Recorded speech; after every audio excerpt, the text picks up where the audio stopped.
Earth podcast with your host, Jake Weaver. Engineered by Cedric Swan.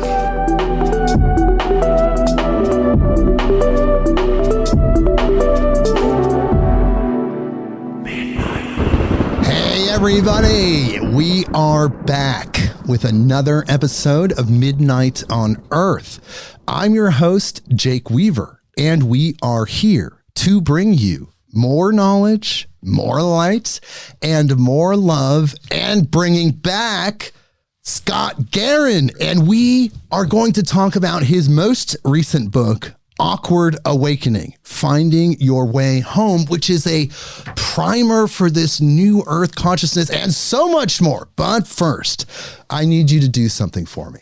Follow me on Instagram at midnight_on_earth. That is the address. You can follow me there. Spotify, Apple Podcasts, Google Podcasts, wherever you go to get your podcasts, click that button that connects us so you know exactly what's going on. When incredible people come back on the show to again share with us their incredible information, you get that notification instantly to wherever you're getting that in the time-space continuum. And of course, lastly, tell a friend, tell someone that you know that loves these type of podcasts, that needs this really good, high-frequency, love-based information. You know these people. It could be an affirmation. You know people that love that energy. Bring them here. midnightonearth.com. Okay. We're going to talk to Scott just a second, but very briefly, I'm going to read his bio. So here we go. Dr. Scott Guerin is an award-winning and best-selling author and educator with a passion for exploring the mysteries of God, the universe, and their relationship with humanity. With 2 master's degrees and a doctorate in human development, he has spent 23 years as an adjunct professor in psychology at Kean University. His popular Angel in Training series highlights society's shift from organized religion to spirituality.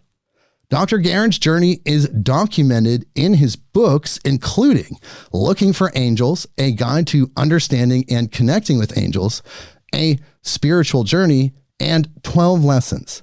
His latest work, which again we're talking about today, Awkward Awakenings, Finding Our Way Home, invites readers to awaken their divine nature, their galactic heritage, and contact with extraterrestrial life. In the book, of course, he includes exercises and meditative techniques to help readers access higher dimensions. And we're going to talk about all these things because he's here now. Hello, Dr. Scott Guerin. Thank you for coming back. Hello, Jake. Good to be here. Oh, my God. I love it when you're on the show because we're similar frequency people. Last time we had an incredible talk about angels and the angelic frequency and how that is such a present force. But now we're expanding outward, though we did touch on that previously, the galactic aspect. We're expanding outward to include all of this other information, these other consciousnesses that are out there to assist us. Tell me how this book began. Why did you decide to expand on the angelic consciousness situation? Yeah, well, it was almost a natural next step. I mean, with the Looking for Angels book, which if your listeners remember was, kind of Angels 101. We went through the religious background, the psychological, scientific background, and then my co-author, Nicole Bigley, did her part on connecting with angels as an intuitive, and we had ways to do that. And for me personally, working on that book opened my mind and my heart and my spirit to the angelic realm. I mean, I had as I say, like maybe 3 years ago, if somebody said, "Are you psychic?" I'd say no. And they'd say, "Are you an intuitive?" I'd say like hard no. But over those years, I was able to learn how to connect with the angelic realm, the spiritual realm, to the point where I could say that I have a robust relationship with the spirit team, including reconnecting with my parents who passed in 2020 as well. So I got to be very comfortable with that. I took a divine mediumship course in around that time, and with Carolyn Swift Jones, who's on social media. And I surprisingly learned, like I was giving, a clip, a little reading, of somebody that we had practice sessions. And she said at one point, after it was an 8-week course, all on Zoom. And, you have all the heads are on this, so there's like 15 like boxes with heads on them. And she said, just kind of soften your gaze and maybe look a little ways away. And if someone comes to mind, just zero in on that, and if you feel the need to do that, just the way her protocol was, you ask, may I give you a message? And so the first week we did that, I chickened out. I'm like, no. The second week, I focused on this one woman, and I just had a picture in my head. Like there was something to do with a barrier she was working. She was banging her head against a barrier. And so, not to get into all the details, but Sure. when I came to my turn, Carolyn said, Scott, I think you have something. And I said, well, yeah, I have and I was apologizing. All the practitioners probably laughing at me. I'm like, I don't know. This could be it. Maybe not. I don't know. And so I said, I see you banging your head against a barrier. And if you just walked 3 feet to the left, you could go around it. And for some reason, that rang bells in her head. And she was like, thank you so much. Thank you. And I'm like, wow. And then I was like, wow, this stuff is really working. Right. Really worked. So anyway, so that kind of confirmed to me that I was, in a sense, connected. Not that I'm looking to do that, but I felt like, I feel comfortable now. I'm in this. So then I had an Akashic record reading scheduled 3 months in advance. And one day it was like a Wednesday, and I got this email from Gaia, the Gaia organization, Yes. wonderful organization. Wonderful. About a trip to Egypt. And it was going to be the pre-diluvian period, which is where a lot of the spiritual activity began. So we're going to focus, of Egypt as massive history. So we're going to focus on that. We had 2 archaeologists that, knew that area well. And you're going to love this. Eric von Daniken was one of the guide tours. Right. And he was there for 3 days. Yes, I was reading that in your book. You did detail that a little bit. Oh my gosh, what a pistol. Bless his soul, he passed, but he was 90 at the time, and what a pistol he was. But anyway, so I'm like, I love to go on this, but it was a lot of money. It was 12 days. I'm like, I don't know. So I figured, and then the early bird special ended on Friday, like 10% off, and which was like, that was a lot of money. But like, right, sure. Okay. So anyway, I had a Akashic record reading, which I never had one before, and it was with Melissa Sparrow, and I figured, like, I wonder if Melissa could tell me about the trip. I'm like, I don't know. Like, maybe I should ask that. I don't know. So I just went with it. And I don't know if you've probably had readings like that. They just read you. They tell you what they're receiving.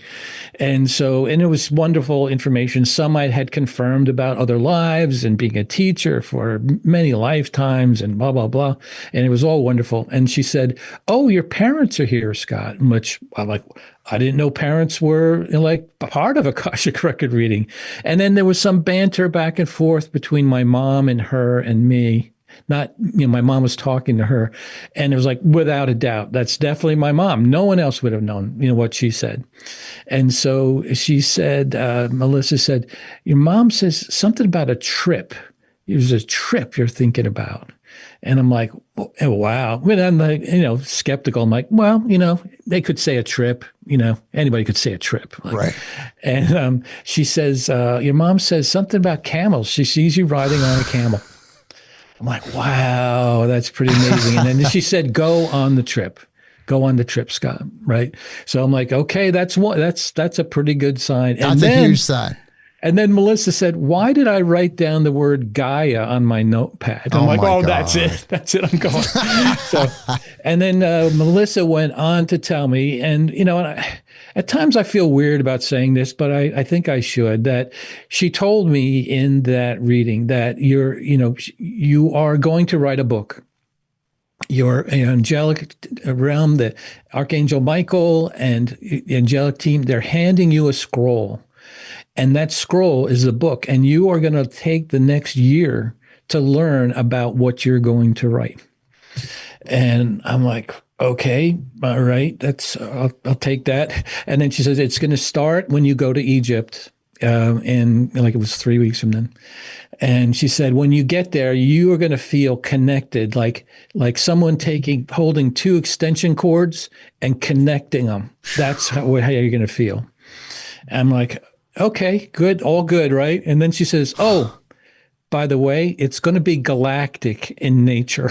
And that was like, what? What the heck does that mean? Like, I wasn't that into any, I knew certainly about UFOs and the Palladians and, this, I knew about them, but to write about them, I'm like, no, something's got to be wrong here. But anyway, so basically, as I went on the trip to Egypt, it just became, well, first of all, when I went there, I just felt very comfortable. It was like I went back to my kindergarten classroom. I'm like, oh yeah, that's there. I felt very, very comfortable, very warm, very supportive, very energetic. And then I had some connections with the Palladians over the years, and actually prior to the trip. And I just loved going to the temple, temple at Hathor. Right. And it's a beautiful spot. Have you been there? I haven't, but I've seen books, and everyone that that's gone recently, you're like the fifth or sixth person in my world that has gone in a short amount of time. They talk about the Temple of Hathor and how the energy of Hathor, because it's the oldest temple, I believe. Yes, I believe. Yeah. And so that's heavily, I say heavily, I say heavily pointers to the Palladians, the seven sisters, the seven Hathors, seven sons of Palladium, blah, blah, blah. And so I was very taken by that. And so that was kind of a confirmation, like, okay, I'm going in this direction. Wow. And then it started coming to me, like when I got back, even there and then coming back. Oh, here's the one thing. The last day of the tour was we ended up in Cairo in the Giza Plaza, and we had our tour group had 2 hours in the Great Pyramid in the King's Chamber. Like we could do, it was after hours, no crowds. And they said, somebody told me beforehand, like if you can, in the King's Chamber, it's basically a room with not much in it. The energy is phenomenal.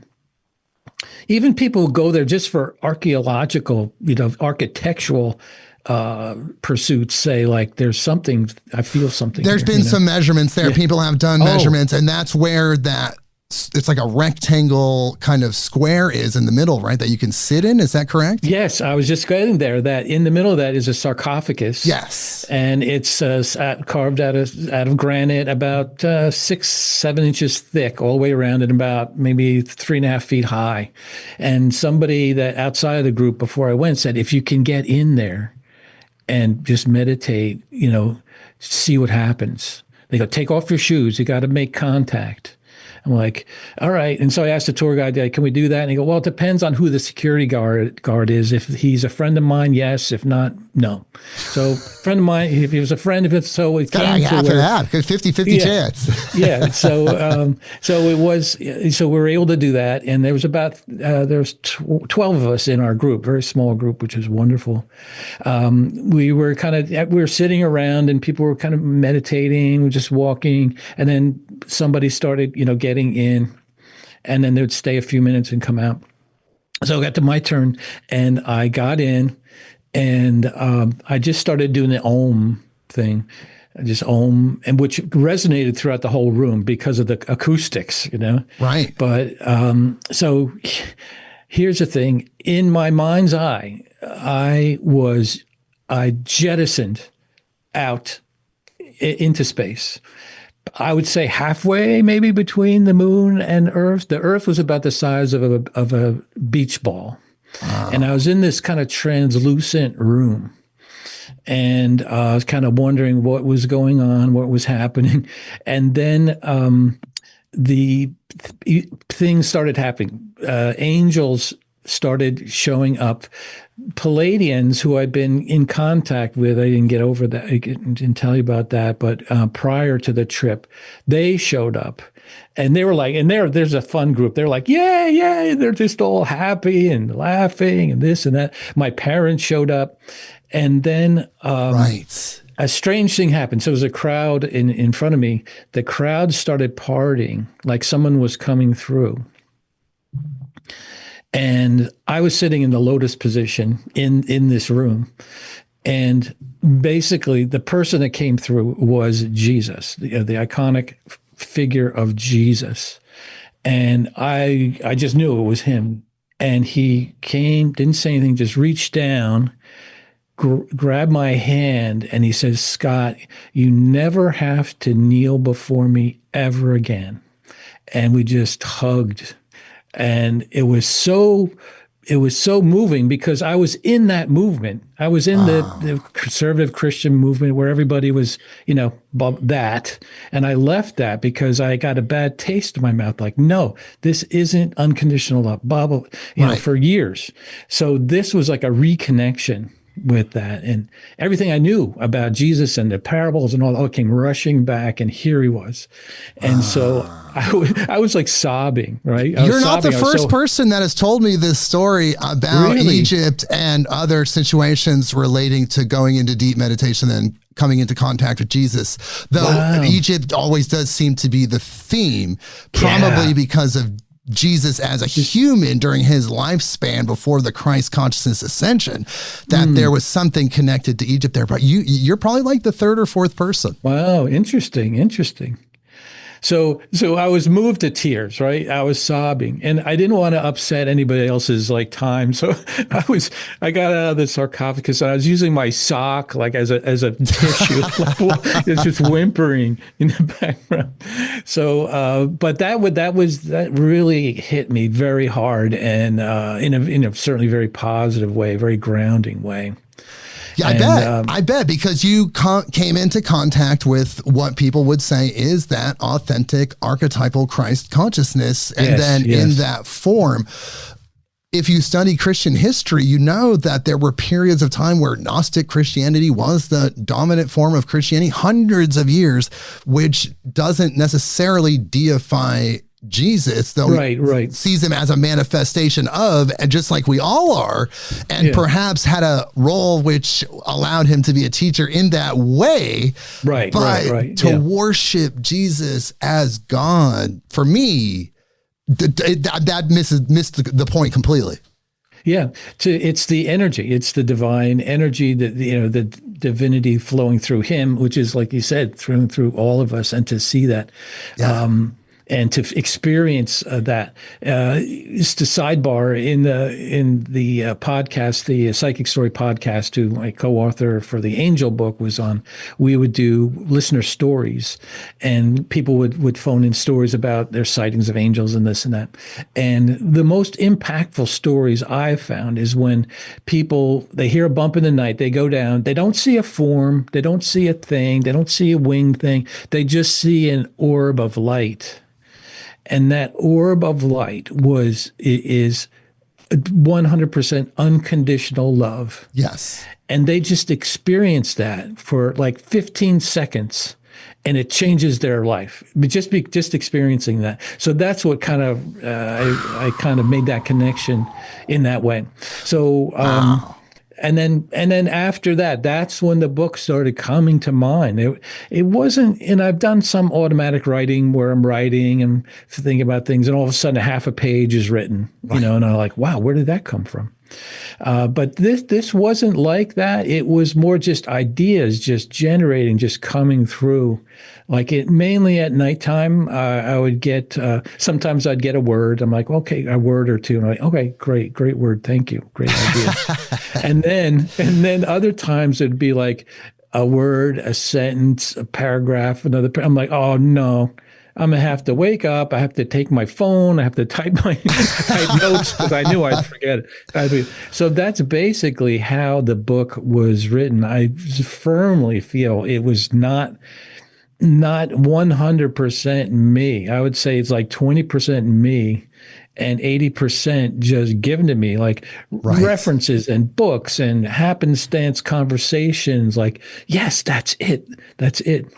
Right. So that's how it came to be. Channeling synchronicity almost, and then you almost acting like the editor in chief, just kind of making sure that it takes some form that you can then put into the form of a book.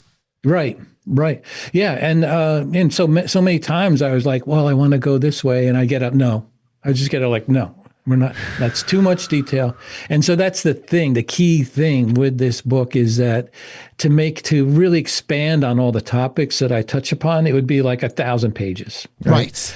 And so there's that, it was basically told to me, like, you're going to have a chapter and you're going to talk about things and you're going to have suggested readings. You're going to have people and say, if you're interested in learning about this, go to these 5 authors, and then move on to the next chapter, So that's how the book is kind of like a primer to say, like, so many topics, people, wherever they are in their journey, they can explore, and they get they get the gist of the topic, our multidimensionality, right? Our ET neighbors, or how to connect. They get the gist of it, and then if it's really where you're at, there's enough there for you to dig on to keep you busy for a year. Yes, because like you said in your book, it's for those on the cusp of awakening. These are people that are attracted to all of these topics. The energies are matching, the frequencies are matching, and they're coming online, you could say, and just really becoming their natural self by integrating the truth and expanding their awareness. But they need something to guide them to all of these topics and really just, like you're saying, be a starting point for these really broad and diverse topics that seem to cover at least a part of the spectrum of what we're experiencing in these higher dimensional situations that we find ourselves in. Yeah. And then the other thing, and Melissa told me this as well, is that it's also for people who get it, like they're there. Yeah, I got it. But it can help them connect the dots back, to make a grounded discussion to people who aren't there yet. So absolutely. Like people can say, like, I know I got it, blah, blah, blah. But okay, what about, our multidimensional nature? People can just say, I get it, I'm at the 5th dimension. Well, what about the others? What about where we come? How can we transition from one to the other? That type of thing. So that was, I felt, a good part of it as well. Yes, and I thought it was an amazing reference as I was reading it. Of course, I'm very versed on a lot of those topics, but I found myself picking up new things, and then the correlations that you can make when it's all really compiled in that way and just aggregated, and you can see and really expand on. I loved the section about the star nations, the native and indigenous perceptions of the extraterrestrial experience, the history, how to develop psychic awareness, angels. There's so many different things. And like you're saying, the multi-dimensional lens, all of that is there as that first step.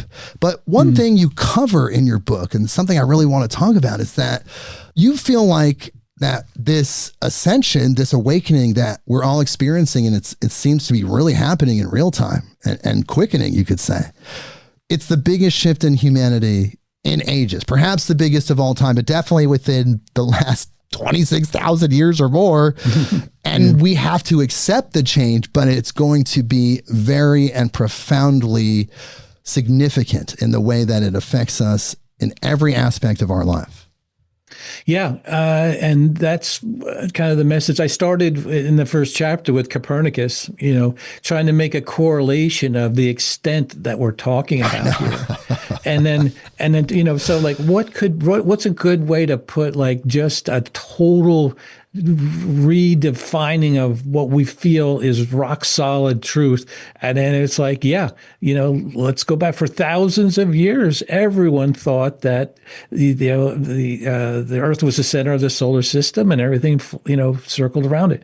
And so I kind of went through Copernicus's stage is what he might have thought, thinking everybody thought he was crazy.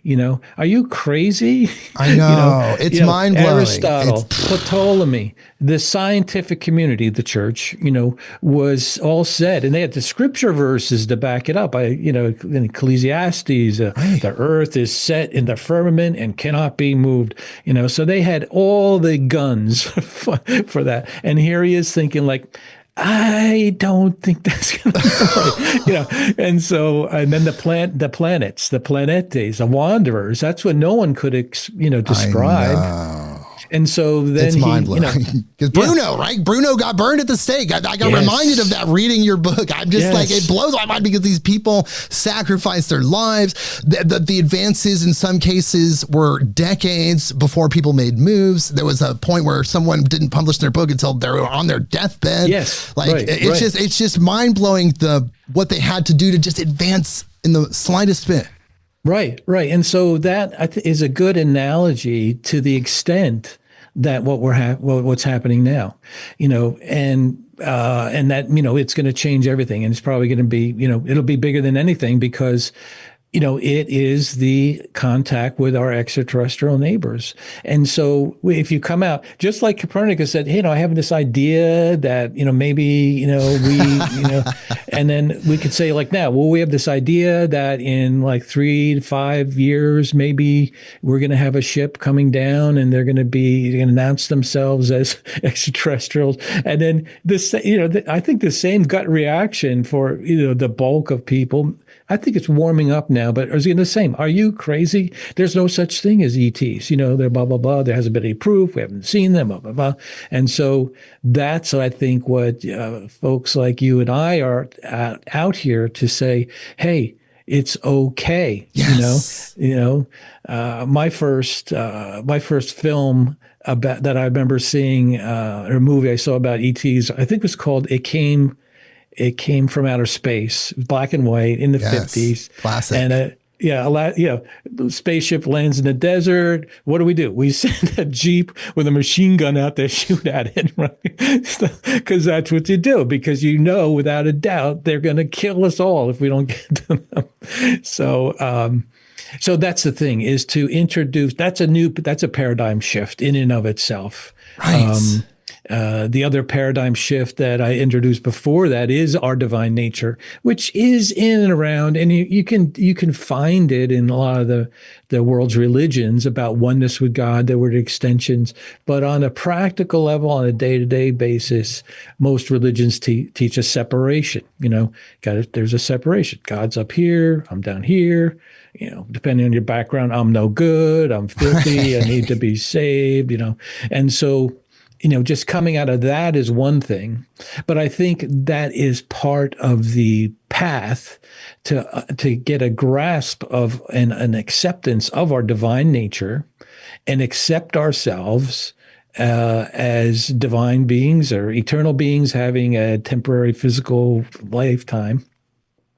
Then we can make the step to other beings out there that have been in existence for, hundreds of millions of years longer than us. So it's kind of like a progression, our divine nature, self-forgiveness, self-love, and then we get to know our divine nature. The galactic consciousness. Yes.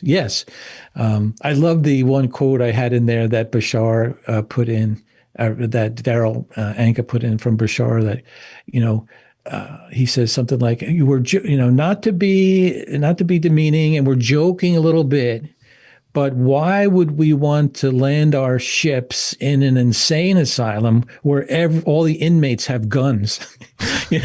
And saying like, yeah, we're not ready yet. That was the point that.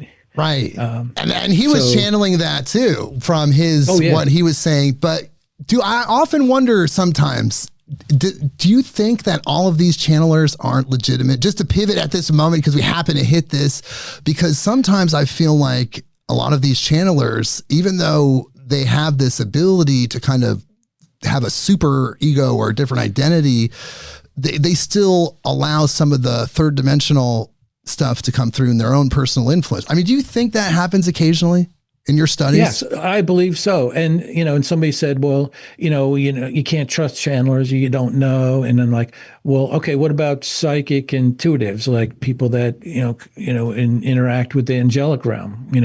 There's charlatans in that area and, as well. And, oh, by the way, organized religion, we don't even have to go there. So it's you have to have a level of discernment because humans are involved, to whatever level. Thank you. So along that line of whether they're bad actors or whether they're people out there that are, entities out there that are enemies.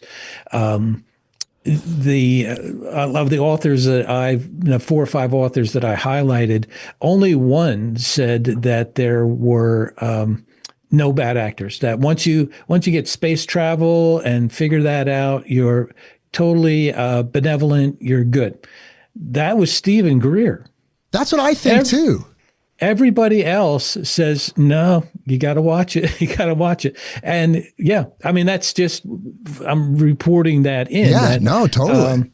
So I had, and I just listed 4 of the ones, Barbara Marcinek, Lisa Holt, Jane Roberts, and Daryl Anka, what they say about safety and having discernment. And that's what brought this up, is that you're talking about discernment, is that not only do we need to have discernment in our own hearts and minds when we listen to somebody supposedly channeling someone, but at the same time, when we are interacting with ETs, we have to have discernment because they're not all from what the consensus of dozens of authors in connection have active connections with ETs say that the vast majority are good.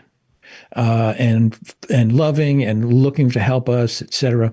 But there is a group of bad actors, like maybe in the single-digit percentage points of all the ones out there. And I totally agree with you. Most of the authors and all of the data that I've looked at in those realms say the exact same thing. I personally my own personal thoughts, just thinking about the vibratory field and how divinity gives us technology through inspiration, you would almost have to be vibrating at such a high rate to get access to the level of technology, right? Yeah. I know. And, it gets into the deep, really quickly gets into the deep philosophical areas of how can good, be defined without bad. And, that's a whole conversation. Yeah. But then you look at the Draconians that, seem to be here. Wars with the Lyrans. Yeah. Right. Well, the first war with the Lyrans. Now, if it weren't because of them, then the humanoid population wouldn't been so scattered. Right, because there was that conflict that made them move out of that star system. And like you're saying in your book, that they actually came to Earth first. But also something that you said in your book, before we get off of that subject, God and really all of our great inspiration that has shaped humanity has come through some form of channeling. Whether it's going up to the mountain and communing with the divine, there's all different kinds of manifestations of it throughout culture and spirituality and history. But seemingly, if you look at it just as it is, that interface with something else and the information that comes from that has changed the world multiple times. Yeah. And then I didn't put this in the book. It came up later, was that, the New Testament, right? The New Testament was almost half of it was written by one person, the Apostle Paul. right? And what does he say? Where did he get this information with? The Greek word that he used was God breathed, inspired. The scriptures are inspired by God. Right. And I basically put the claim there that there are modern day sources that are inspired by divine, celestial, and ET sources. And so we can't discount them. You review them with a level of discernment. But to me, it's just amazing to me that so few authors can write books. People call it the Bible, and they say this is it.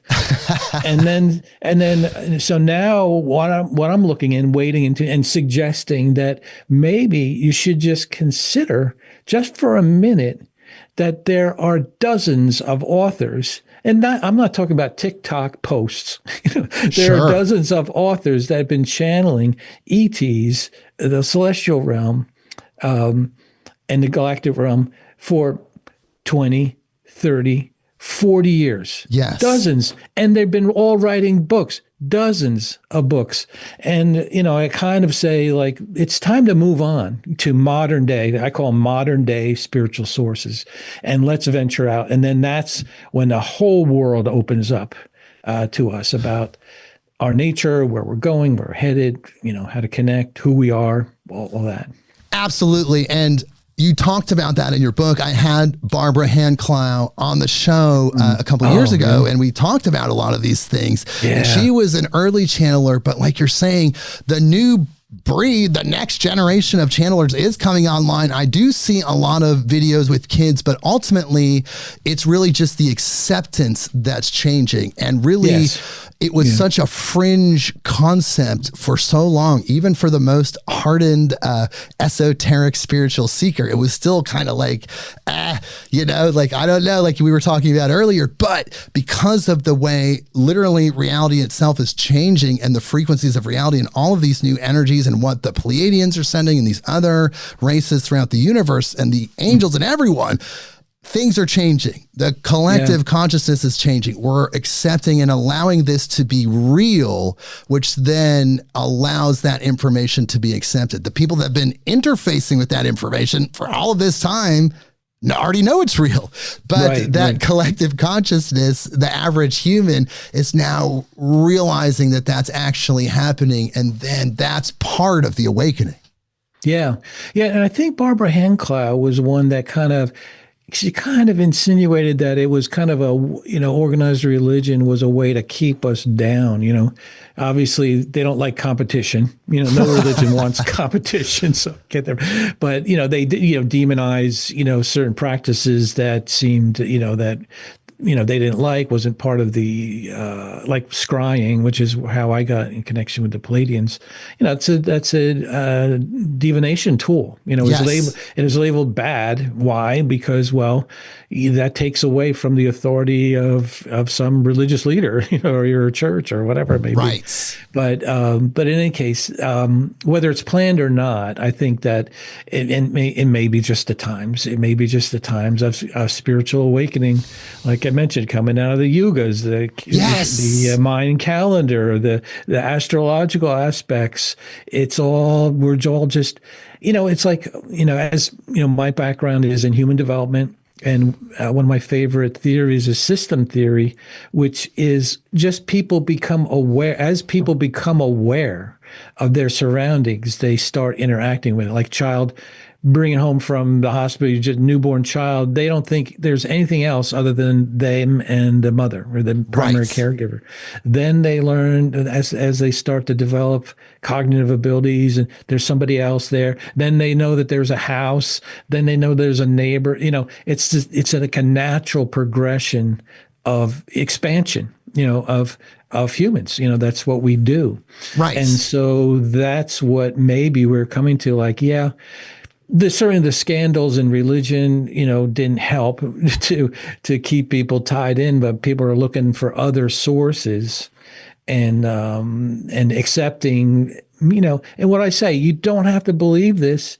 Just open your mind and take a baby step and consider something from another source about, about your nature, our nature, and the nature of the universe. It seems almost primitive that we have to say that, right? Like we have to consider other potentials. Like it should be such a given. And then as we're these beautiful light beings, and we're this living light being that has access to the Akashic records, has access to divinity and all of these things in the non-physical sense, we should then embrace that and not really be in this lower state.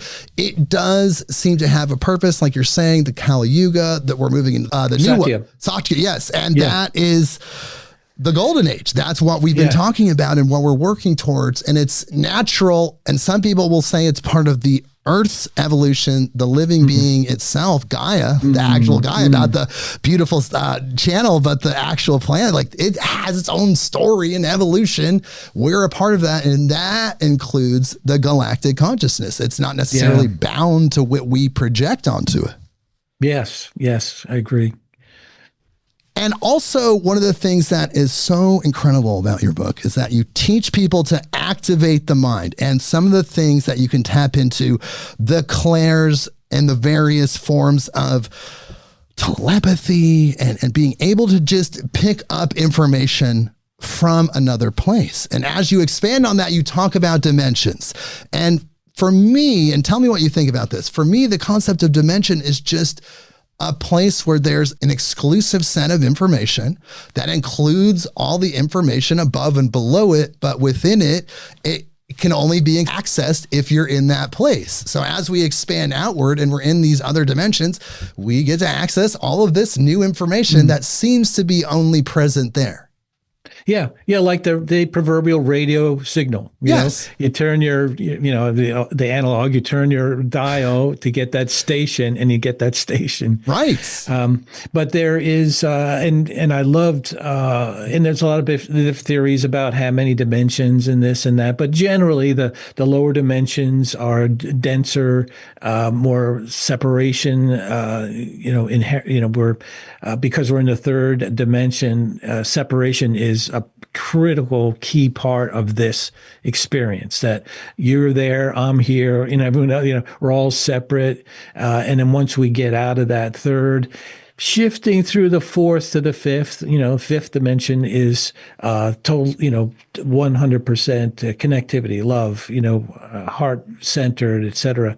But it's that going from the third through the fourth to the fifth, that's where we're at now. That's why it's so crazy, with the fourth dimension. Barbara's definition is that it's a transitionary period where there's more psychic abilities and telepathy and intuition, but we still have that separation, that polarity influences in the fourth, and then as we move through there to the fifth, we kind of transitioned out. But I liked her emphasis on the separation and polarity, and I probably after reading it a bunch of times and hearing it, kind of got through my head like, that's the norm. Like that, this is our norm, is polarity and separation. We have to take effort to get out of that. And someday we will naturally that'll fall away.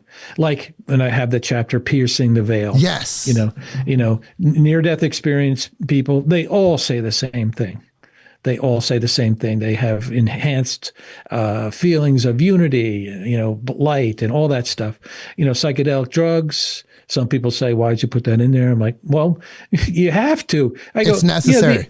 The Aborigines have been, in their quote unquote primal campfire, they're dancing around a campfire in the middle of the woods, on psychedelics. They're like in the fifth, sixth, seventh dimensions, like regularly. Right. And here we are in the civilized world, and we discount anything because it was a dream or it was a fake. I can't see it, can't measure it, doesn't exist. No, it's really interesting.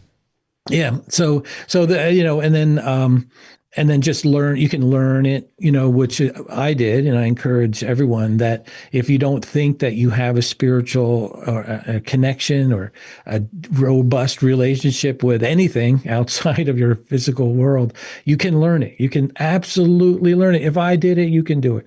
Right. And then some people, as I mentioned, through trauma, childhood trauma forces people to jump out in the sense of their 3D world and experience that those other dimensions, and then those who are just born, with the intuitive sense, like from the get-go. But so those dimensions, whether you label them, like Matthias De Stefano has his layers, and it's good to look at them and kind of get the gist of each one, and to kind of say like, okay, but in general, I think you can say like third and fourth dimension, kind of tough, lots of separation. And then fifth and above, you're really starting to get into the really great time, really great times of being, which Right. we probably all have been there, and we've all chosen, to experience this three-dimensional Yes. world To be at here. this time. At this time, we chose this. Somebody said to me, like, if somebody was planning on incarnating on planet Earth around this time, what would your suggestions be? And my gut reaction was, I'd tell them to wait a little bit, to wait a few hundred years. But other times I get encouragement that those of us that are here, we are here for extremely important purpose, whether we see it or not, or whatever. This one post I heard today from from somebody who's channeling the Galactic Federation, I think, that you guys can really, anyone who's incarnated here, consider themselves a light worker, ready to work. You can consider yourself gangsters of the universe, because you volunteered for a very tough time to experience your physical reality. And That's I'm interesting. like, yeah. That's the human story. I mean, there's the polarities of extreme darkness and extreme light, and you match the bandwidth of where your life is supposed to go in your soul's journey. But we do choose, like you're saying, you touched on this, you went into the galactics, the star seeds, the other people that have just chosen, perhaps in the divine realm, to just work for God, but to come here and activate humans and to be those light-filled souls in a place of tumultuousness. I see the light in everything. I see the love, but there's a lot of tumultuous change happening for sure. And we're here, and you're right. It does take some fortitude, some energetic strength to manifest as a human, because of the density, because of the emotions and the traumas and the struggles and the forgetting and then having to remember and all of that, because that's traumatic into itself. So all of those things coming together are difficult, but also so rewarding and special. And like you talk about in your book, all of our evolution, the universe, all of these different species and races, we're all tied together. So our evolution is their evolution. It's all one thing. Yeah, that's why they can help us, is that they've been in our spot many times before. They've been right where we are now, and and free will is a thing, it's a thing. They're not going to interfere. But getting back to the hard times, so I had a contributing author, Marty Rawson, who is very, very sensitive and very connected to several of the galactic leaders, that are involved with planet Earth right now. And he says a few times that Earth is the emotional university of the universe, that we can progress hundreds of lifetimes in maturity, living and incarnating on planet Earth, especially right now, than any other time. If you think about it, suppose you're some fifth dimensional, Palladian or Arcturian, in some planet somewhere, everybody's great, everybody gets along.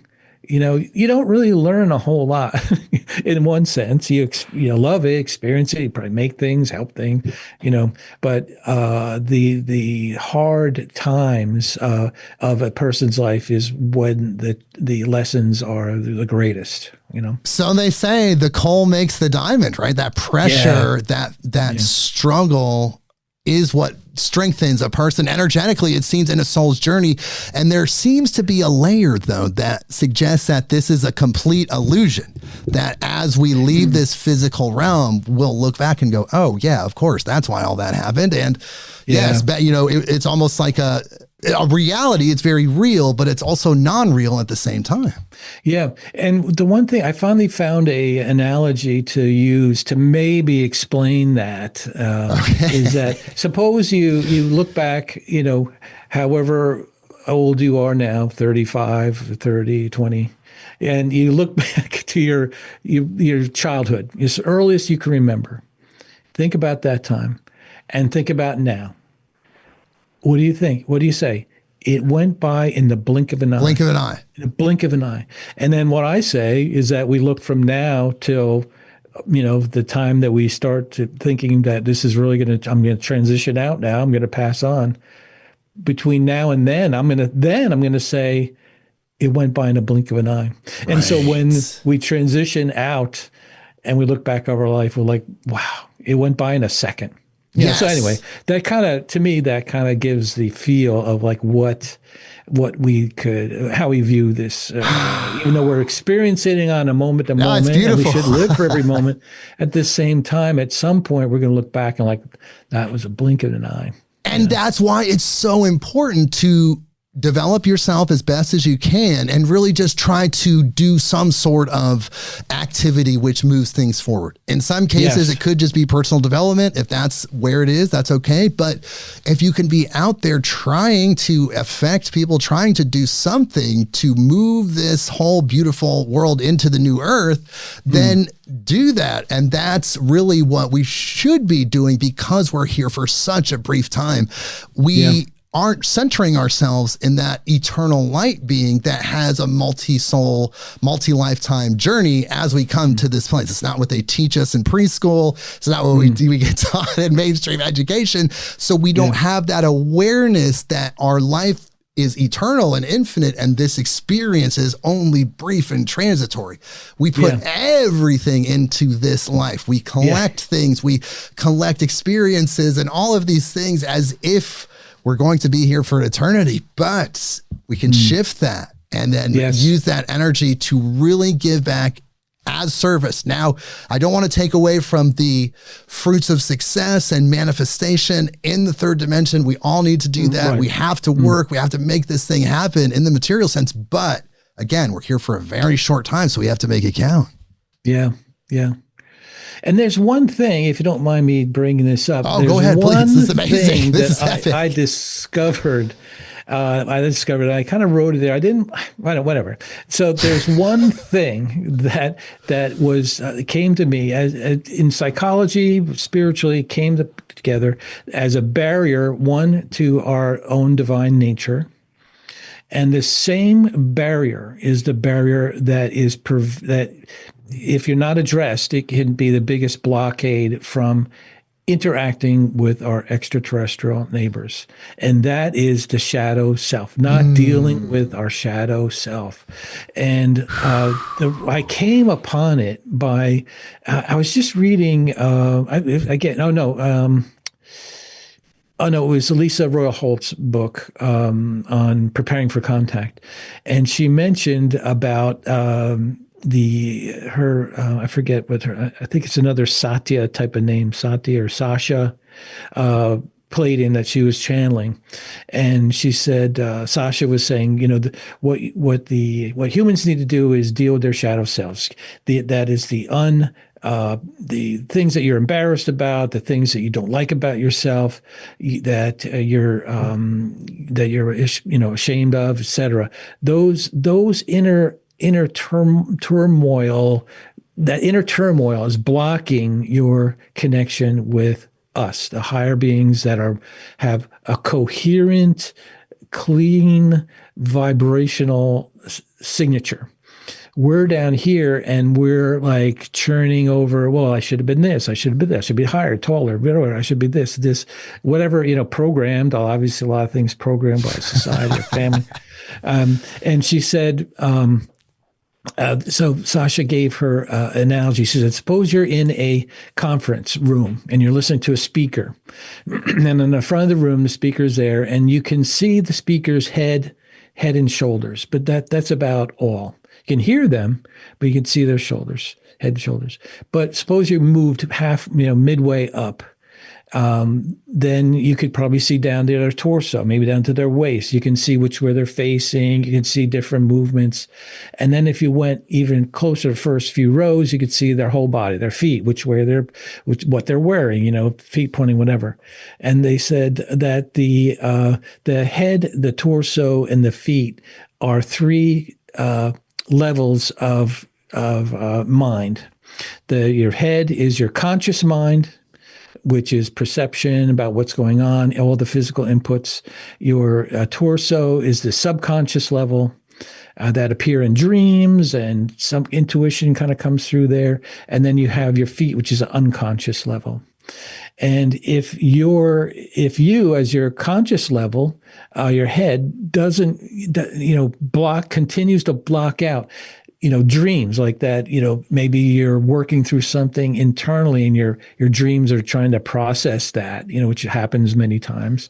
If you block it out saying, oh, it's just a dream, not happening. Or if you even have unconscious thoughts and hurts and hurtful behavior and, urges, whatever, that come from maybe other lifetimes, whatever, you block that out. They said it's like, for us, it's like trying to communicate with someone on a radio that's all staticky, because your emotional frequencies aren't aligned up. And the key is to accept yourself, to integrate, not be pure and clean and, be a perfect person, right, but note those things. Suppose you're very judgmental. You don't want to talk about that. That's not what proper, blah, blah, but deep inside, you're very judgmental. You don't get rid of the goal isn't to get rid of that. The goal is to accept it and integrate it into your life, self-love. And then it very well may dissipate on its own. But the thing is, you are aligning all your frequency, your emotional frequencies. Wow. And the thing that got me was that model is Freud's model of the mind. It's exactly the same thing. The iceberg, the tip of the iceberg. Conscious mind, it's your thoughts and perceptions. The subconscious mind is your memories, right, feelings, your dream, all the, and then the subconscious or the unconscious is your fears and primal urges and all that. Same thing. And so that just astounded me. And and I thought that, and there's ways to address your shadow self, and that, rigid, in more introspection, certainly. You can do it with a counselor too. I put some resources in the book, websites that you can go to questions ask yourself. What are my strictest rigid beliefs? Where did they come from? What benefits are there if I move on from them? What things are you embarrassed about? Deal with it, accept it. Yeah, you might not be whatever. You might not be, I say I don't have the hair and eyes and skin color as Jay Shetty. I'm not a Jay Shetty guy, I don't look like him, but I have to let that go. You deal the, play the cards you're dealt with. Exactly. Yeah, so, but in any case, that's the thing, that internal turmoil. And recently I created an image of, suppose you're in your house and you have new neighbors come in next door, and you're like, oh, well, we should go over, let's bring them a cake, welcome them to the neighborhood. But you hear yelling and screaming from the new neighbors, like there's fights going on. Maybe the police show up, and then oh, I'm not going to go over there. Welcome to the neighborhood. If the house is in disarray, and all kinds of crap is going on, it's the same way. And so that's one thing that we can work on, that will not only help us accept our divine nature, because you say, well, how can I be a divine, an extension of the divine if I have, a wandering eye, or I'm I'm jealous of anybody who has, more money than me, or whatever it may be. You have to accept it, just integrate it. You don't get rid of it. You integrate it, accept it, and move on. And that will help you with your seeing the divine nature in yourself. And then also it will bring you into the same page that the ETs, I'd say the ETs in general across the board have already dealt with and are working with on a regular basis. Wow, that's so huge because yes, of course, the distortion, the negative energy, it blocks the signal. You remove the distortion, you have a stronger, clearer signal. It's scientific in a way, but in a way also it's spiritual because they're trying to reach out to us, whether they're ETs or angels, and that distortion blocks us. And that shadow work is so essential. And just like you're saying, and you said it so perfectly, it's not about suppression, it's about integration, because that suppression creates pressure. There's the building up of energy. You're trying to move and transmute the energy, not put it in a bottle, seal it away, and put it in the cupboard in your energy body. You're trying to allow that to then express itself and dissipate, like you're saying, because if it doesn't truly rest with your core consciousness, which is love and unity consciousness and just acceptance, it seems naturally it would dissipate. And that's so huge that the shadow work does need to be accomplished by all of us. Yeah. Yeah. And I think, there's frequencies attributed to that, like the conscious level is the beta frequencies, and then the alpha theta is the subconscious levels, and then the delta is the subconscious levels. And then you can train your mind. I wanted to look into there's things you can get like that will measure, you put on your head. Oh, I could tell you. I have some incredible guests that do similar things that's their focus. I can't wait to tell you about them.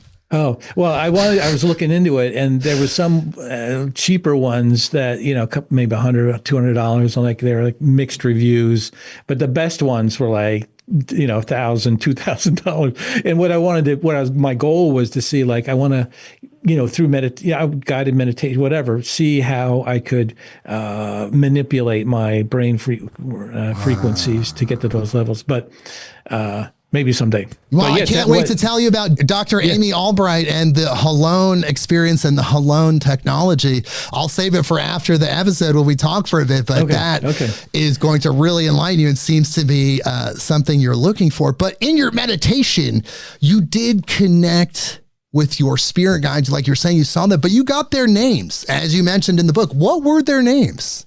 So first of all, the meditation my example was from Scott Taylor, who was a psychologist, and he studied near-death experiences in humans for a number of years. I think 3,000 cases or 2,500 cases, and he was examining their brainwave patterns.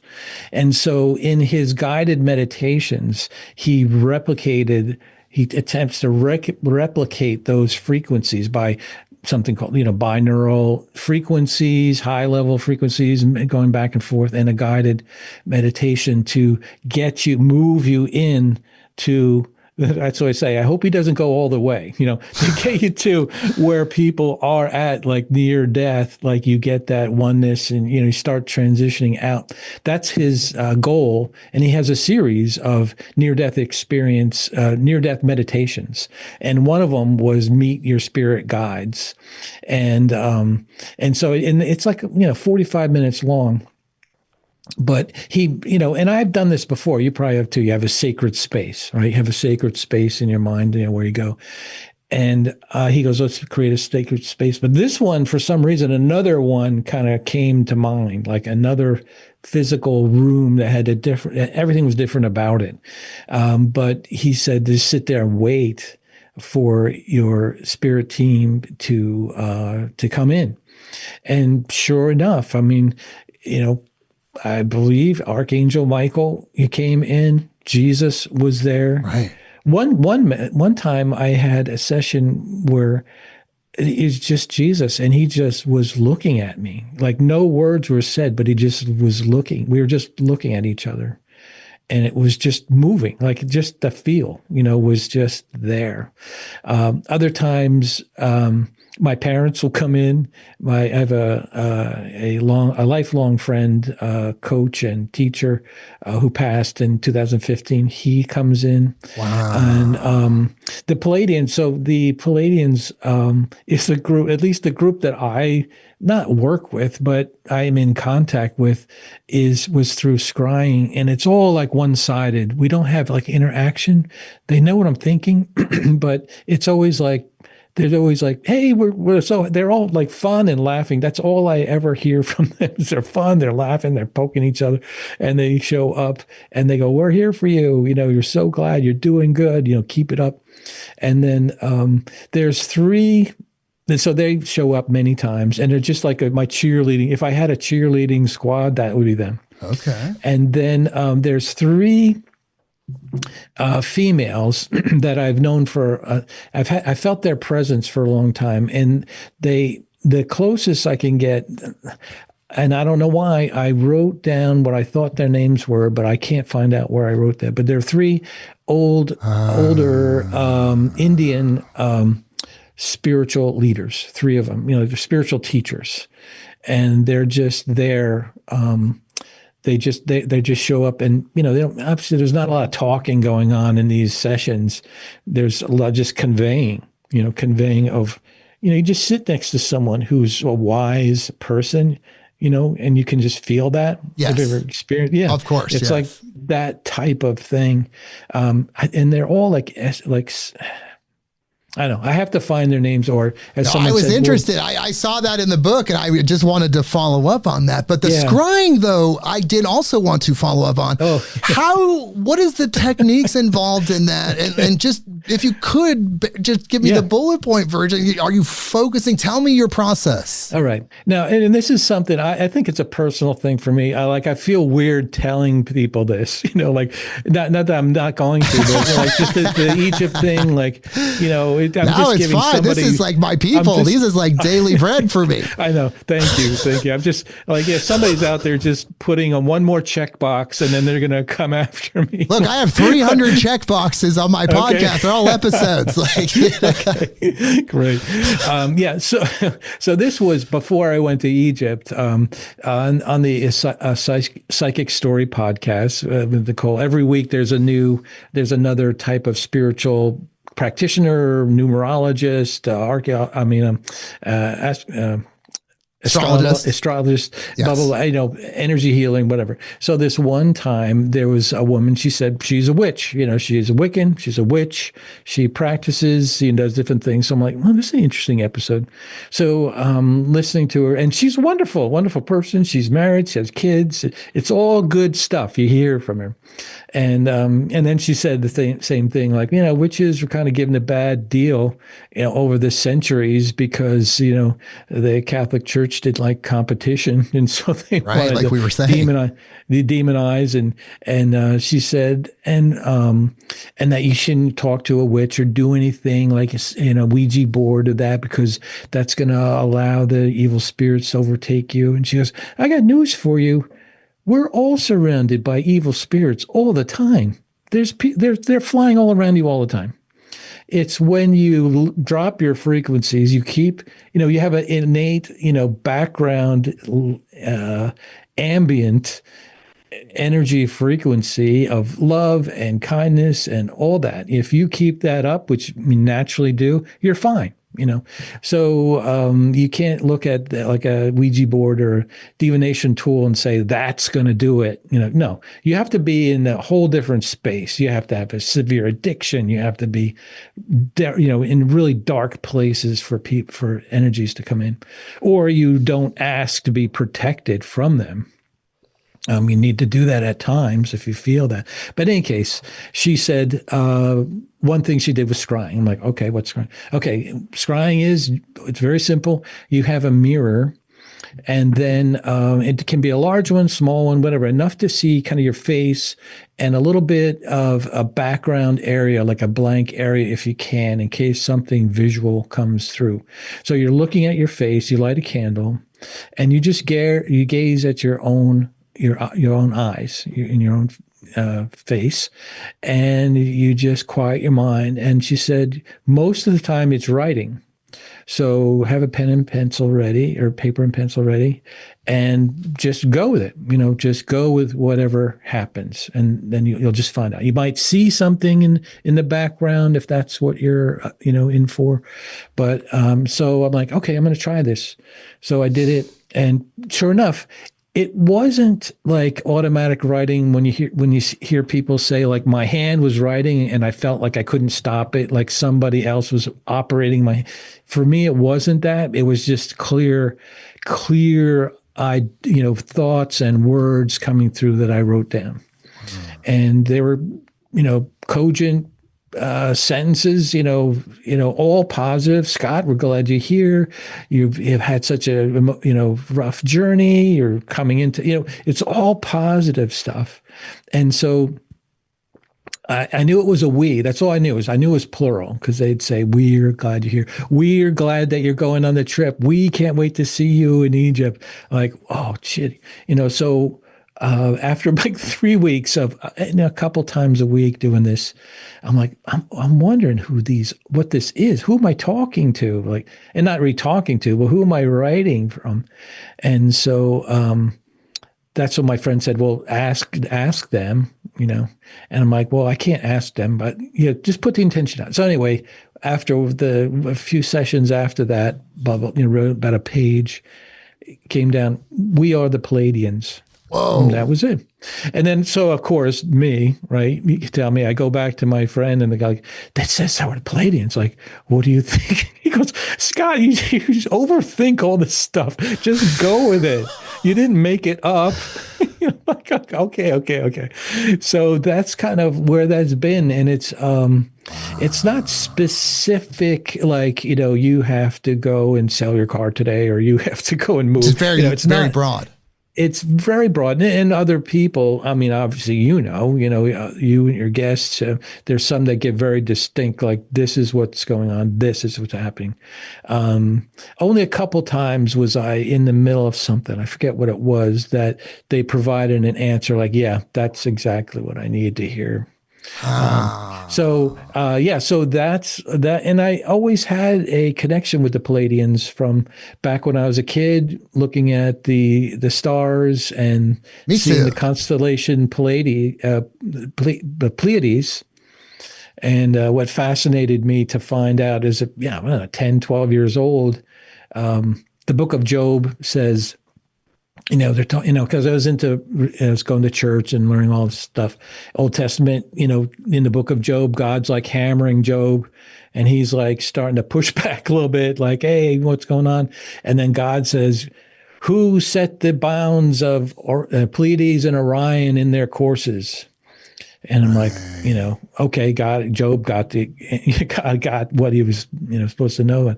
But then I went to a planetarium, maybe around that time, at 15 years old, and they said, the Big Dipper wasn't the Big Dipper like 2,000 years ago, because it's made up of stars going in different speeds in different directions. So they wound back what the sky would look like in, say, 2000 BC, right around when maybe the book of Job was written. And there's no Big Dipper, there's no Orion, or no, there's no but some of the other constellations weren't there because they're made up of stars going to. Two of the more common constellations are made up of stars going at the same direction and the same velocity, and that's Pleiades and Orion. Right, and I didn't know that before I read your book, actually. Yeah. So even as a kid, you say, "Wow, how did they know that?" I know. Of course, divine inspiration. But anyway, I was always for some reason right then I was like the Pleiades and the Hathors, and I always had kind of a background kind of connection with that. And so now I have that, and then the guidance that I've got for this book was certainly angelic and and ETs. I don't know who exactly on either side, but it was clear. Like I'm getting ideas that I did have like a minute ago. Right. I mean, there's things coming through. Clearly, like you're saying, it's beyond your knowledge set, at least in your general consciousness, and it's coming through. So you're already shown that it's beyond what you know. And then the other things happened as well. But the Pleiades itself is really interesting. I've noticed when I go outside and I look at the Pleiades, it seems to flash at a different rate than the other stars, because I deal with a lot of video equipment, and you're always focused on things like refresh rates and various things like that. And I notice, and I joke with my daughter that the refresh rate of the Pleiades is different because it sparkles in such a different way. And it is uniquely a galactic cluster, which is different than any other type of galaxy, in the sense that it was almost assembled in a way, and like you're saying, going in the same direction. It's really riveting. But when I'm out at night, Scott, sometimes I look at the Pleiades and I think, it's just right there. It's right there. You can just send energy. I mean, literally, you're looking at it. Like, we talk about this abstract place and these entities, but there it is. It's right there. It's right there. It's right there. And so that in itself is just very riveting. Yeah. I know. That's amazing. Well, the one thing I wanted to bring up, another tool, a great tool, is Lisa Royal Holtz. She was channeling Germain, non-conscious, non-physical group during this time, where she developed the Galactic Heritage card deck. And it's really fascinating, because I was kind of wanting to get into tarot cards, but I didn't really, there's a lot of, you have to do a lot of memorizing the stories. But she said, she brought this up, and basically it was channeled to her through Germain. And it's very much like a tarot card, where each card is a portal. And it goes back in time to where that particular galactic civilization was, so like the Syrians had an extreme time of polarity, where no one could do anything else other than what was decided to do. It was horrific until they broke from that. And so you may draw that card, and it'll say, if you pick this card, this means that you're dealing with some real, issues with polarity in your life, like getting mad at some politician or a family member or whatever. Like, you're wrong, I'm right. So there's like, they're not obviously all the galactic civilizations, but maybe 6 or 8 of them in their different periods of time that correlate to what's going on in your life, now or during your period of time. You can even do like a daily, one shot type of thing. What you're dealing with today, and it's really cool. I highly recommend it. And you start getting a feel for being a little bit closer to our galactic family by just using that and learning more about their journey and how they're so equipped and so knowledgeable to help us in where we are now. Yes, because at some point, Scott, we will be out there in that same role as we evolve. I often tell people we're somebody else's galactics. Like, they're looking out from their planet going, I heard there's some weird humans or something, like as we evolve, we will get there. That's the journey. There is some universal archetypal situations that seem to express themselves through these galactic civilizations that show us that, this is our path as well. Yeah, very much so. And that's the benefit that we all will have when we get to that first contact, and we'll have official, formal meetings, and there'll be exchange of resources and commerce and knowledge, and it's going to be great. It's going to be fantastic. It's going to create a frequency shift, a permanent frequency shift that we won't be able to go back to. But very quickly, since we were just riffing through this interview, but I did have a few more things I wanted to ask you about. ascension symptoms as we're moving into this new earth, and as you're teaching people with your book how to first come online and experience and understand these things, what are some of the symptoms that people are talking about? Now, I know that one that's coming up quite considerably online and everywhere else that I'm looking is not feeling time in a linear way. I feel that myself. I feel like I've been outside of time so much. It's almost ridiculous, but there are other ascension symptoms as well. Tell me about this, Scott. Well, certainly the biggest thing that will hit, I think, people more practically will be intuition. Like how did I know that? How did I know how did I know that person was going to be late today? And when they never knew that before, like these are not, non-practitioner type of people having intuition, even telepathy, is one big thing. And then, again, the feelings, the drawing to oneness is part of the whole, that's where we're headed. So being concerned about that, being driven to community events, to helping out, those are the things that are naturally going to come out from us as we move into that.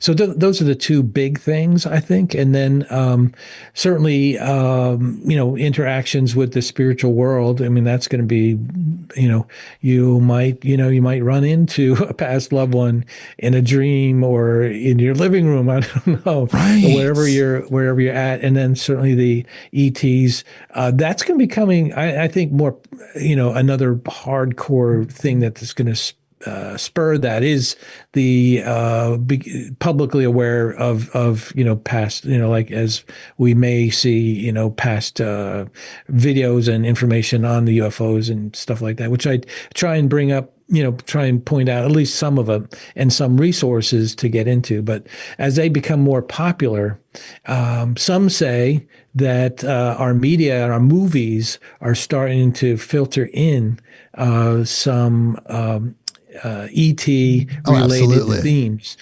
Sidebar, shadow self, right? K-pop demon hunters, right? I'm sure your daughter is of course. Well, aware. I don't know if she loves it, but she's aware. Yeah. So the K-pop demon hunters, every character in that movie was dealing with a shadow self, and that's the emotional driver of that movie. Really? And so is that a message, coming to us? I don't know. Maybe it's something like, Spielberg or the guy who did Avatar. Yes, James Cameron. He said, those are all, they were inspired by, not extraterrestrials, he said, by outside of himself, but. Oh, yes. I mean, it's well documented. I believe it's, Project Mockingbird, where the CIA has worked with Hollywood and various other TV studios to interject a lot of the extraterrestrial themes, other themes, but also just shaping consciousness in that way. Definitely look into that. That's been huge. Another author that I've recently been following, Elizabeth April. Have you heard I'm not familiar. Very, very intuitive, and you gotta, like anything else, you kind of take it with your own, discernment. But she gets into the timeline shifts, and she had a video where she was helping her son learn how to count, and she put 5 marbles in his hand, and she said, "How many marbles in there?" And he said 6. And she goes, "No, it's 5." And he goes, "No, count them again." He goes, "No, it's 6." She looked away to her friend. Her friend says, "I only see 5." They looked back, and there was a 6th marble in his hand, in the boy's hand. And she said that was a good example of timeline shifts where he was maybe, he was intuitive enough where he's like pulling. I don't know. That was just an interesting story. But things like that might happen, and things, because I ask myself, like, what will this shift look like? Like when we ascend to the new earth, will it look like? A lot of people think it's the rapture, and bodies will float Right. up. But a lot of people say, no, it's not going to be that. It's going to be more like an attention type of thing. And the best analogy I thought was good was like if you go into the city, like New York City, yeah, good and bad, right? You can go in and have a great time, a dinner and a show, and come out fine. You can go in and you can go to Harlem, you can go where just because you're different, you're going to get beat up. So what do? You steer away from those parts and you concentrate on the good thing. And that they said that's what the transition is going to feel like, that if your focus is going to be so riveted to the good things and where things are going, you won't even notice or even care where all the, in a sense, the lower frequency stuff is going to happen. That's one way. I think that's one. No, it's beautiful because it's just really a redefinition of the information that creates reality. You're just literally making a new reality. Everything's the same, but it's different because you've now made it a higher experience. Yeah. Yeah. And you could say like, oh, what about all the, did you hear about that murder and the shootings? Yeah. No, we went and we had a great time, it's like, and we can create that. We have that power because we have the power to create any reality that we want. So if we collectively co-create reality, we get a hold of that almost godlike power. You could say the power to create something from nothing. If we get a hold of that, then we can create any world that we want. So why not create the best world possible? Yeah. And you know what? Yeah, as you know, science is catching up. Science is catching up. Consciousness studies, quantum reality. Scott, I can blow your mind. I can blow your mind because we cover the advances in quantum physics and quantum technology. I'm telling you right now, based on mainstream news sources, there is Star Trek level technology on Earth right now, and it's all verifiable with the quantum computers and the quantum technologies, quantum batteries, it's just, they're utilizing those extra dimensions, those new dimensions as a form of technology, which is just taking us there. It's activating that. So the things that are squelching that are, governments and people who are making money, who are providing like energy, Yes. We don't want to get this free energy out to everybody because we'll be out of business. Yes. And this leads exactly into my next question. Why do people resist that change? I mean, you've studied human development, human behavior. I mean, humans get very comfortable in plateaus of comfort and repetitive behaviors that they can predict, but there's something more than that. Is it the fear of death, a fear of ego death? What it could possibly want someone, or what could possibly impel someone to resist that level of growth? I think at the very basic level and simplest answer is fear. Okay. Their fear of something being taken away from me. I mean, it could be our reptilian mind thinking that anything out there that isn't me is looking at me as dinner. It could be remnants of that. It could be it's just part of our DNA. It could be part of our 3-dimensional consciousness that, because you are you and I'm me, there's, we got to start, we're vying for the same resources, kind of a throwback to earlier, days in our, evolution. It could be that I'm not sure, but, I think at some level, if everybody feels they have enough and they can be who they want to be, then that fear will dissipate. But thank you. We got to get over that hump, I guess, That's so huge, Scott. That's huge because I've been thinking that myself, but I haven't articulated it in the way that you did. Yes, that's exactly it. Because when we have access to infinite resources where we could say our needs will be met by transmuting energy into matter, or we evolve to a point where we can subsist on energy. But let's say we're still material. All of our stuff, our various objects that we need, our food, if we can make it infinite, if we can express ourselves fully as a being and have freedom for spiritual development and soul development, we will let go of that. But that's a pretty massive hump. However, when you realize that everything's made out of the divine and the divine is infinite, then the problem instantly solves itself because it's so expansive, it's so infinite, it's unlimited. Yeah, yeah, and you throw in, the idea that we are all connected, and that, when we have a starving tribe in Africa, I'm starving. Yes. And that, that if we, not to get political, you launch a missile into a town and you're hurting ourselves. Right. There's this one Yes. one interview that Dolores Cannon had with one of her patients, but channeling a ET, and the person. Dolores said, "Where's your friend that you were just talking to?" And they're asking me, why do you harm yourselves? Like, they don't understand, like, why a human would harm another human. It just is unfathomable why you do that. And like, wow, that is huge. That is so huge. Well, so I often say, Scott, not to interrupt you there, I'm sorry, but I often say that we are participating in this version of reality for some reason. For some reason, this is part of the human story. We perhaps forgot everything, and then the rebirth is remembering it all again and then doing even better. I'm not sure yet, but I do know that we're moving into something beautiful. We're moving into a new earth. One these inspirational posters, they have their beautiful posters, and they have this kind of, inspirational thing underneath. This one time I saw, it was a ship that was like sinking. It was half sunk. It was like the bow was like sticking straight up.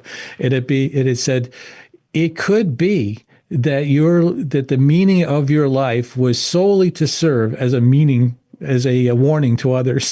So maybe that's the reason. Like, that's the reason why we're doing. Like, we don't want to do that again. And hey, by the way, nobody wants to do this again. I don't know. It's all up in the air, but it's all beautiful. Again, whatever happens, the traumas, the struggles, the stripes, the things that we're working through, the shadow, integrating the shadow, all of that, we're still moving towards this thing that is destined. It's mathematical, it's scientific, it's spiritual.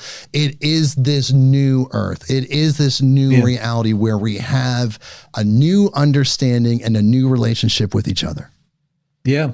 And I tell people, not too often, I'll tell you here, like, people's like, oh, I can't wait for the world to get back to normal, to get back to our governments the way it worked like 20 years ago. And like, I'm like, I put a pin on that. I don't think that we're going back. I think we're into, some people say we're creating a vacuum right now. And then the new earth and the new thoughts and the new people coming out That's possible. There's going to be some gap in leadership that, is contradictory to the toxic leadership that we've been under for 3,000 years. There's a vacuum, and that's when the new ideas, not necessarily new leadership like people, but new ways of thinking, new ways of doing. New frequencies. New frequencies. Yes. And that's the hope. That's the hope of this whole conversation, is the new earth, the new earthtopia. Some people say the new frequencies, whether we are in the middle of it and can experience it individually, or as we experience it collectively, it's all good. It's all good coming forward. Yes, moving forward. Absolutely. And for me, I have absolute faith. I've been shown enough in my life, Scott, and I believe you have too, that the new earth is destined. Yes, we have to make choices. Yes, we have to take action. But when you step outside of time, you can feel it there in a quantum sense. So then you have to believe. You have the faith. Almost like you can see the Pleiades. Yes. Like you can see it in your mind's eye. Right?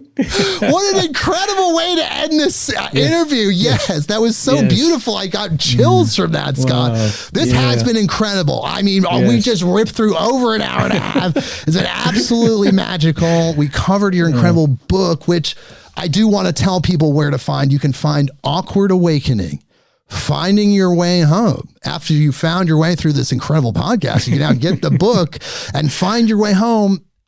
It's available anywhere that you can get books, and it's also available at awkwardawakening.com. That's focused on just the book. But if you want to learn more about Scott, because he's so interesting, and all the things that he's teaching, angelintraining.org has the website. It has information about his other books. Of course, Looking for Angels, 12 Lessons, and the others, those are there. Everything that Scott is about is at awkwardawakening.com and angelintraining.org. And Scott, my God, brother, it's been an absolutely incredible conversation. Amazing. I know we covered a lot. Is there anything else that you think we should tap into? Down. You're going to have to slow it down when you're. I will say, I have listeners that say they listen to it 2 or 3 times to get all the information. I often suggest that. But is there anything else you want to leave people with before we go? No, that's it. It's just we're on a journey. There's hope. We have to embrace our divine nature and step into that power. And be a light to the world and to those around us. I mean, there's no better future than that. Yes. Be that light, be the service. Thank you so much, Scott, for being here. This was incredible. All right. Thank you, Jake. Okay. Please hold through the outro music. Everyone else, again, awkwardawakening.com, angelintraining.org, the book, Awkward Awakening, Finding Your Way Home, connecting with your galactic family, connecting with so much and learning. And again, this is incredible. Think about what we're talking about. We have so much help. We have so much assistance, and it's up to us to do the work that we can in our little world, in our universes, however that shows up. So we will see you next week. Midnight on Earth.